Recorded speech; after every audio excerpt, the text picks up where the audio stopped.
হ্যাঁ কি সমস্যা ওর? জিনে ধরছে। জিনে ধরছে? কয়টা জিন? 3টা। 3টা। হ্যাঁ এটা কি ওদের বাড়িতে থাকে? হ্যাঁ। এদের বাড়িতে আচ্ছা, ওর আব্বারে কি সমস্যা করে এরা?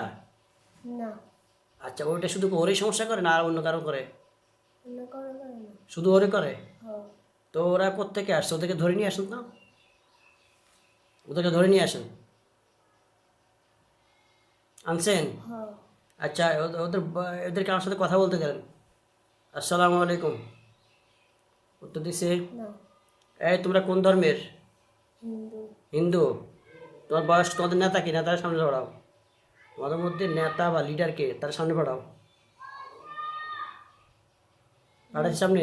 না নেতা বা লিডারকে সামনে পড়াও। হজরত আব্দুল আহাদ, ওদের নেতা বা লিডারকে সামনে পাঠান। পড়াইছে? ওদের একটা মাইক দেন, আগে একটা মাইক দেন হালকা। দিছে। মাইক দিচ্ছেন? হ্যাঁ কথা শুনে না কেন? নেতার সামনে আসতে বলেন। আনছে। নেতার সামনে আসতে বলো, তোমরা কোথা থেকে আসছো? এটা ওদেরকে জিজ্ঞেস করতেছি, তোমরা কোথা থেকে আসছো? ওরা এই জায়গাতে আসছিল। এই জায়গাতে আসছিল? এই আর আগে আসছিল না।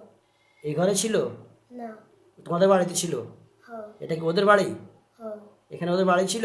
হ্যাঁ আচ্ছা ঠিক আছে, ওদের বাড়ি তোমাদের বাড়ি থাকলো, এরা যখন এখানে থাকে এদেরকে তোমরা ডিস্টার্ব করবে না, তোমরা তোমাদের মধ্যে থাকো, এরা এদের মধ্যে থাকো। কি কথা, রাজি আছো কি না? হ্যাঁ। যদি রাজি না থাকো, আমি যদি দ্বিতীয়বার ওদের সামনে তোমাদেরকে পাই তাহলে কিন্তু হত্যা করবো, সোজা হিসাব। কি বলো? হ্যাঁ। তাহলে তোমরা চলে যাবে আজকে থেকে। আচ্ছা আজকে থেকে তোমরা ওকে ডিস্টার্ব করবে না, ওর আব্বা আম্মাকে ডিস্টার্ব করবে না, ওর পরিবারের কাউকে ডিস্টার্ব করবে না। আচ্ছা। এই জন্য ওরা যখন ডাকি বসতে বলি, ও তোমরাই বসতে দাও না। এই কাজটা কি তোমরা করো? হ্যাঁ দেখছো কারবারটা, বুঝছো? তোমরা আজকে থেকে ওর শরীর থেকে দূর হয়ে যাও। ওদের বাড়িতেও তোমরা থাকতে পারো না। তোমরা তোমাদের মতো দূরে দূরে থাকো, ওদেরকে ধরবে না। তোমরা তো বুঝছো কার সামনে আসছো। আমার সম্পর্কে তোমরা জানো? হ্যাঁ। আমার সম্পর্কে জানো তো? হ্যাঁ। আমি কি পারবো না পারবো বুঝো তো? জি। সুতরাং তোমাদেরকে আমি সাবধান করে দিচ্ছি, আজকের পর থেকে ওর সাথে তোমরা থাকবে না, এবং ওর বাড়িতে ওদের ফ্যামিলি কাউকে তোমরা ডিস্টার্ব করবে না। কথা ঠিক আছে তো? হ্যাঁ। হযরত আব্দুল আহাদ, ওদেরকে ছেড়ে দেন। ওদেরকে আমরা দ্বিতীয়বার একটা সুযোগ দিচ্ছি, দ্বিতীয়বার আসলে জবাই করে দিব। তোমরা চলে যাও এখান থেকে, তোমরা আর কখনো ওকে ডিস্টার্ব করবে না। আচ্ছা। আচ্ছা আব্দুল আহাদ সাহেব, সামনে আসেন। আইসে।